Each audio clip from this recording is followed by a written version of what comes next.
कई बार आपके बाल सफ़ेद हो गए हैं और आप डाई करना चाहते हैं, लेकिन कई बार हम बस एडवर्टाइजमेंट को देखकर डाइज खरीद लेते हैं। वो अच्छी बात नहीं है, विदाउट नोइंग कि आपके बाल, आपका स्किन टाइप क्या है और आपको किसकी रिक्वायरमेंट है। अगर आपके बाल सिर्फ 10 to 20% सफ़ेद हैं तो आपको परमानेंट डाई करने की ज़रूरत नहीं है, क्योंकि उसमें अमोनिया और पीपीडी होता है जो आपकी स्किन और स्कैल्प को नुकसान दे सकता है। टेम्परेरी डाइज सेफर होते हैं, मगर वो जल्दी टचअप 3 हफ्ते या 2 हफ्ते में फिर से टचअप करना पड़ता है। अगर आपके बाल 40 to 50% वाइट है तो आपके लिए परमानेंट डाई एक अच्छा सोल्यूशन है। उस डाई को आपको केयरफुली लगाना पड़ेगा, अच्छे ब्रांड का लगाना पड़ेगा।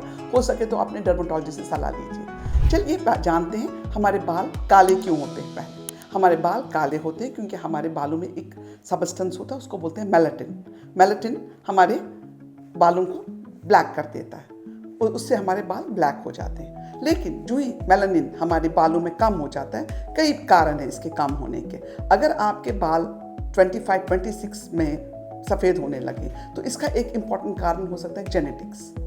दूसरा कारण होता है हार्मोनल डिसबैलेंस, जैसे थायराइड की बीमारी या कोई और डायबिटीज़, प्रीमैच्योर डायबिटीज़। इन वजह से भी आपके बॉडी में स्ट्रेस हो जाता है और आपके बाल सफ़ेद हो जाते हैं। कई बार मुझसे पूछा जाता है, मैम अगर हम ग्रे बालों को प्लग करें क्या फिर से वो ज़्यादा ग्रे हो जाएंगे? ऐसा कुछ नहीं, ये इसको मिथ्स बोलते हैं। अगर आप ग्रे बालों को ज़ोर से प्लग करेंगे आप फॉलिकल को डैमेज कर सकते हैं, लेकिन दूसरे बाल सफ़ेद नहीं हो सकते। चलिए जानते हैं हम कुछ ट्रीटमेंट्स के बारे में, क्या इसके हम क्या कर सकते हैं और क्या नहीं कर सकते। अगर आपके बाल प्रीमैच्योरली ग्रे हो गए और जेनेटिक हिस्ट्री है कि आपकी फैमिली में सबके ग्रे बाल यंग एज में हुए, तो इसमें हम ज़्यादा कुछ नहीं कर सकते। और अगर आप ओल्ड हो चुके हैं, 40 से ऊपर हैं, 50 से ऊपर आपके ग्रे हो रहे हैं, तो इसमें भी हम कुछ ज़्यादा कुछ नहीं कर सकते।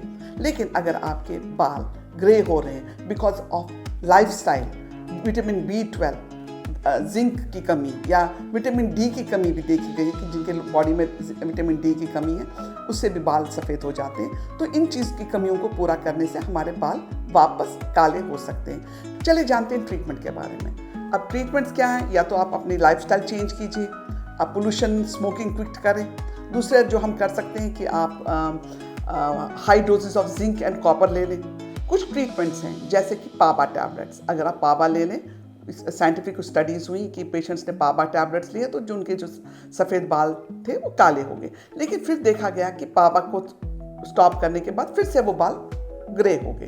तो ये उतना लॉन्ग टर्म प्रोसीजर नहीं है। दूसरा है कैल्शियम पेंटोथेनेट। स्टडीज़ कुछ हैं, अच्छी स्टडीज़ हैं जो बोलते हैं कि कैल्शियम पेंटोथेनेट 1 साल से खाने से आपकी जो बॉडी में कमी है तो वो पूरी हो जाती है और आपके बाल जो ग्रे हैं वो ब्लैक हो जाते हैं। B12, vitamin C, vitamin E, in vitamin को भी खाने से आपके ग्रे बालों में काफ़ी सुधार आ सकता है। कुछ दवाइयाँ हैं जैसे कि कुछ सिरम्स बने हैं जिसमें मेलाटिन है, वो आप लगाते हैं। कहा जाता है कि अगर 6 महीने तक लगाएं तो आपके जो ग्रे बाल हैं वो पेपिला से ब्लैक होने लगते हैं। तो इनमें ज़्यादा स्टडीज़ नहीं है और कुछ पेशेंट्स में फ़ायदा करता है और कुछ पेशेंट्स में नहीं।